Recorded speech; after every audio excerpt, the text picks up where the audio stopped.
Okay, well, good morning, everyone, and welcome to the 2018 CIDER Summer Program. My name is Bruce Buffett, and I've taken on the duties of director from Barbara Romanowitz, who has been in charge and guiding CIDER really since the first meeting in 2004. Fortunately for me, and also for you too, Barbara has had a really active role in organizing this meeting and helping us with the transition, and she's really remarkable attention to detail. Unfortunately, she's not able to make it to the meeting for the first time ever. Her youngest daughter is having her first child, and Barbara wanted to be there to help out with that. I guess in terms of organizational things, I just wanted to say that most of you have met Mohabat, who's been the organizing genius in terms of a lot of the details, and he'll be the person that you get in touch with when you're talking about reimbursements and other things like that. And the other person that you'll want to know is Dan Frost, who's here. Dan? There he is. Stand up. Say hello. I'm going to explain in a few minutes why Dan is someone that you'll want to know. Okay? So this 2018 program is funded by NSF, and in fact all of the CIDER programs have in fact been funded by NSF, by one program or another. We started in the early days with funding from the CIDER program. We transitioned to this program that was the Frontiers for Earth System Dynamics, I think, and more recently back to CIDER again. We've also been really quite fortunate and indebted to KITP for providing the space for us to hold this meeting, and also for the infrastructure and support that comes along with this. So what I wanted to do is just give you a few remarks about the background, to give you a little bit of context about CIDER, and then talk about what our goals and aspirations for this program are. So the motivation for CIDER really came out of the recognition that the study of the Earth's deep interior involved a broad number of different fields. All of these fields, or maybe subdisciplines perhaps, all had their own set of tools and approaches, in some ways specialized language, and contributed a particular point of view to understanding the interior of the Earth. But what we recognized is that as these fields became more technically sophisticated, it was becoming more difficult to be on top of what was happening in these other fields outside of your own main area. It was also difficult to know of the new results what were the things that were firmly established and what were the things that were maybe not so well established, things that could potentially be overturned or changed with subsequent work. And so the thought was that we needed some mechanism by which the different fields could work more effectively together, coordinate efforts, and actually accelerate progress. So this is a slide that Barbara has shown at every CIDER meeting that I've ever been at, and I intend to sort of continue this tradition. It's to remind us of the parable of the blind man and the elephant. And the analogy here essentially is that the different subdisciplines are the blind men, to whatever that means. I think the idea here really is that all of the different subdisciplines look at the planet through the lens of their own field. And so it gives you a particular perspective, but you're affected by biases and assumptions and other things. And so the goal really is, by combining many, many different points of view in a more integrated and coordinated way, that we can turn the Earth, which is essentially intended to be this elephant, and say, instead of having the geochemists tell us that they're spears, actually discover that they're trunks, and so on. The snake, the seismologists tell us it's a snake, and we discover that it's actually a trunk. So that's the idea. Now, one of the challenges in terms of doing this really are essentially twofold. One is a question of language. Often when different groups come together, they use different languages, and it does take a little time before you understand what the other groups are talking about. And then the other thing is knowing enough about the other fields, the basic approaches that people take, the assumptions, those sorts of things, that you really need to understand that to be able to appreciate what these people are telling you once you do understand what they're saying. So with that as sort of a framework, what we wanted to do with CIDER was to create this framework for a more integrated study of the planet's interior. Another point, I think, which is quite important, is we've seen really quite rapid growth in data infrastructures. But in some ways, those data are only as good as the questions that you're using to ask with those data. And so this provides an opportunity to essentially leverage those investments. And finally, and perhaps most importantly, a cross-disciplinary educational environment, really to prepare the next generation of earth science students, students who are more willing to work collaborative across discipline boundaries and those sorts of things. And so these are all of our goals. So the origin of CIDER really began in 2002. The thought of pursuing this project, a group of people that were involved visited KITP with the idea that some of the things that KITP was doing were similar to the things that they wanted to create with CIDER. And so shortly after that visit, there was a community workshop that was held at Marconi Center just outside of San Francisco in 2003, where a large group of people, really from all over the world, came to talk about what this concept would be, what would it look like, how would it function. And the outcome of that, there was a lot of enthusiasm, and a proposal was submitted to NSF, the CIDER program, for a one-time program, sort of test of concept. And that was in 2004. That was, I think, a huge success, and it then motivated the group to go back to CIDER and get support for the next few years. At the end of that effort, there was another community workshop. Again, people came together trying to imagine, having come this far, what were the next steps. And this led to a number of things. First, the change in marketing or the brand. CIDER used to stand for Integrated Studies of Deep Earth's Interior, and that got changed to Dynamic, with the goal of making the focus of CIDER much broader than it had originally been. And there were a number of other additions and things that took place during that, but it ultimately resulted in an award that supported CIDER for 5 years. And at the end of that effort in 2016, there was another workshop, community workshop, with the goal of trying to decide or forecast where CIDER was going to go into the future, and particularly to plan the funding model that we were going to pursue. So I just show you this only from the point of view of the organization of CIDER. Over the years, a large number of people have been involved in making CIDER a success, and this is really all I wanted to illustrate with this slide.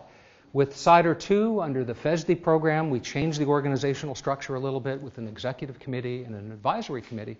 But again, a large number of people were involved in making this all possible. Just a brief summary of some of the programs that we've offered in the past. Starting in 2004, a project that bears a very similar name to the one that we're currently doing. In some ways, it's kind of interesting, for me at least anyways, who was at this 2004, to see us revisit this and take stock of what things have changed and how much progress we've actually have taken place. And so I'm really quite looking forward to that. But these are the topics that have been covered in past CIDER meetings. The FESD support allowed us, as I had mentioned, to expand the focus to some extent and include topics that had a larger geological component. And these were all housed at Berkeley with these as themes, including the subject from last summer, subduction zone structures and dynamics. So these are just some pictures from past CIDER meetings to illustrate some of the activities that go on here. One of the things that's really essential is to foster discussion and debate, ideas about things. And so here's a picture from the first meeting. I remember sort of sitting around this circle discussing research projects and all that kind of stuff. But the key point here, I think, is your participation is essential to make this a success. And so I really encourage you to sort of throw your effort into this. There's also a lot of socializing, as you can see here. Here's Peter slapping on the feedback, so to speak. But the point is that you'll have lots of opportunity. And if this past meetings are any guide to what happens this year, one of the things that will come out of this you will develop a cohort of fellow students across all of the different disciplines that you'll continue to maintain contact with, you'll potentially pursue collaborative projects with, and this is really one of the valuable things that comes out of this meeting. There'll also be opportunities for interacting with senior participants, networking, potentially giving you opportunities for postdoctoral positions, and then also potentially faculty positions. One of the key aspects of this effort are the research groups that get organized in the second 2 weeks to develop specific projects. The idea here is that groups of students and senior participants with complementary interests team together to develop project. So here's an example of the Burn Man group, which was developed originally in the summer of 2012, and we're going to hear a tutorial now in this one on the use of Burn Man for some of these sorts of things. There'll be poster sessions, and I'll say a little bit more about those in just a minute. Just a couple of comments. The FESD program permitted a number of new activities that were not permitted by the CIDER program, and these included things like the pre or post AGU workshops. And one of the things that's important for us to know about is whether or not you guys would like to do this. I would say in the 2017 meeting, our initial plan was to not have a pre or post AGU workshop. And there was a lot of enthusiasm on the part of the participants to actually do this. And so it's not something that we're currently planning, but on the other hand, if there's a large number of you that are interested in doing it, and it looks like we're going to be able to attract a large enough mass of people to make it worthwhile, then I think we should try to do it. And so that's something that I want you all to think about over the course of the next couple of weeks as we move forward on this. There was also some support for research projects during the summer programs. This was really important for allowing groups who had made progress over the CIDER to sort of continue that progress and actually bring a lot of these projects to fruition. And then there were a number of working groups, which is something that we are no longer able to support with the current funding arrangement. There's also a CIDER wiki. Part of this is public. There are the lectures from previous summer programs. All the slides are available. So this really becomes a resource for everyone to go back to. Even people who potentially aren't able to participate in the meeting can actually benefit from these. There are the reports of the working groups. There are various other activities. For example, the CIDER publications, presentations, and proposals. And Dan has been doing a great job in terms of organizing this. And so the point is that if you have products that develop from CIDER, we'd like to know about it, and we'd like to acknowledge it, and we'd like to make sure that it gets posted on the website.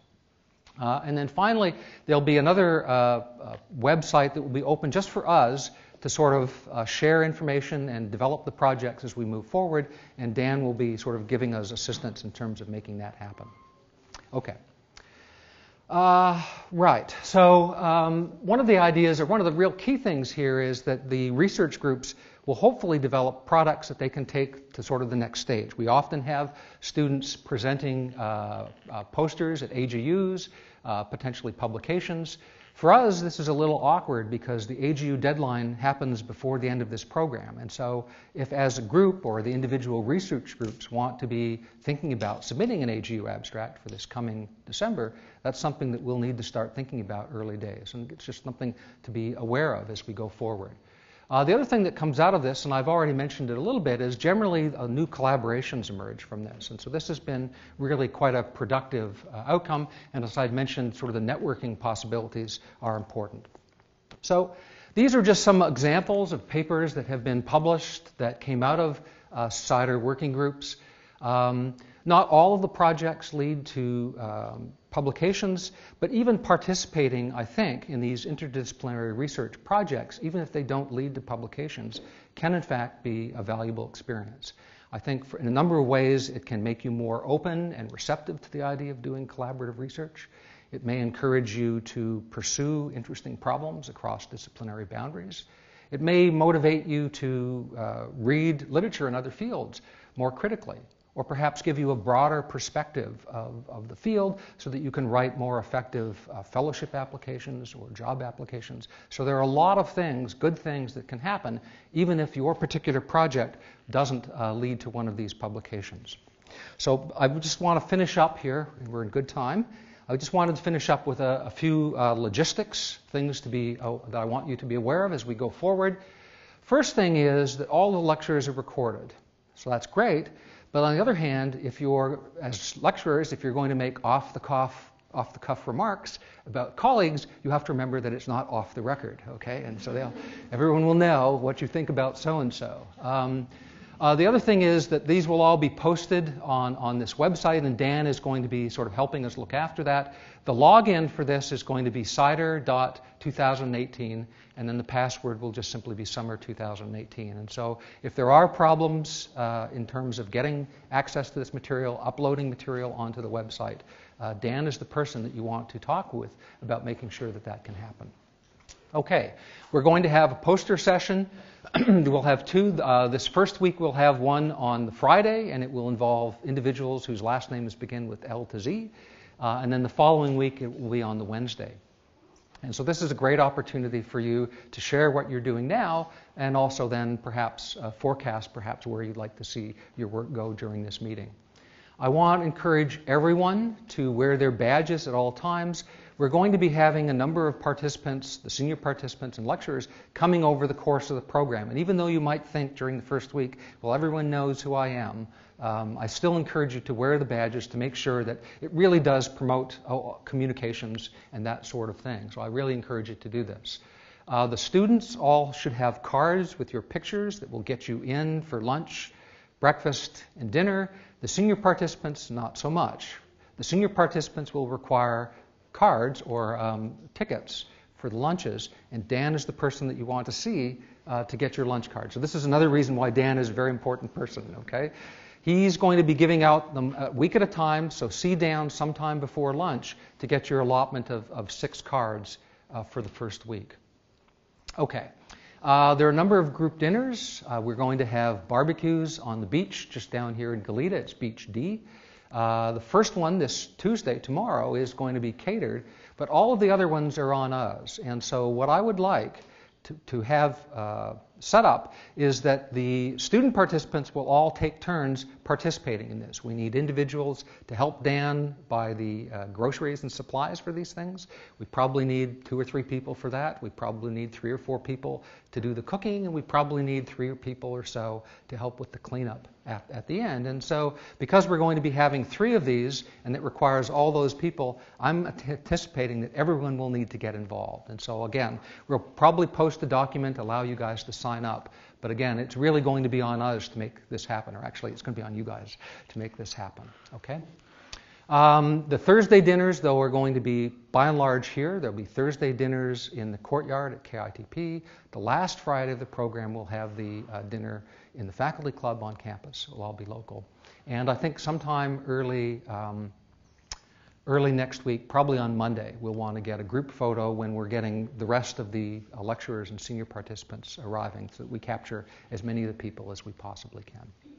Okay, well that's pretty good. So are there any questions or comments about the stuff that I've talked about or things that you'd like to see clarified? No? Okay, good. So let me just say, though, that those of you who arrived a little bit later who didn't get a chance to get signed in, I want you to sort of take care of that during the coffee break. The coffee breaks are not part of the normal KITP routine. Afternoon coffee breaks are, but the morning ones aren't. And so what I'm asking of the senior participants is to assist in the preparation of the coffee. And what we'll be doing is putting a couple of urns out in a little room that's just down the hall here on a table and getting it set up for you guys to have coffee so that we don't take a long time to make that happen. Okay? And I'll be touching the shoulders of a number of senior participants to get involved in that over the course of the events. Okay? All right, well maybe I'll call up Kanani and Sujoy to come up and tell us a little bit about some of the scientific motivations for this program. Great. Yep, sure. So one of the things that makes CIDER special is that people ask questions yes. All the time. So there's no question silly enough. There's no question ignorant, too ignorant to ask. We, as senior faculty, will try to lead by example by asking the maximum number of ignorant questions we can. Yeah, and that's a good point. Actually, elaborate on one thing as well. So we've got microphones, and I didn't say this, but we would really like you guys to ask your questions with the microphones. And you might argue, well, I don't need a microphone to be heard in this room, and you're probably right. But the problem is that when these get recorded and you don't use the mic, all that we hear is rah, rah, rah, rah, rah, rah, rah. Okay, so if we want to get your question recorded, then you have to use the mic. And I know that there are going to be some of you that will not do this. I guess that's fine. But I'm encouraging the speakers and the lecturers to repeat the question if someone doesn't use the microphone so that we get that recorded on the tapes for future prosperity. Okay? Kanani, it's all yours. Yep.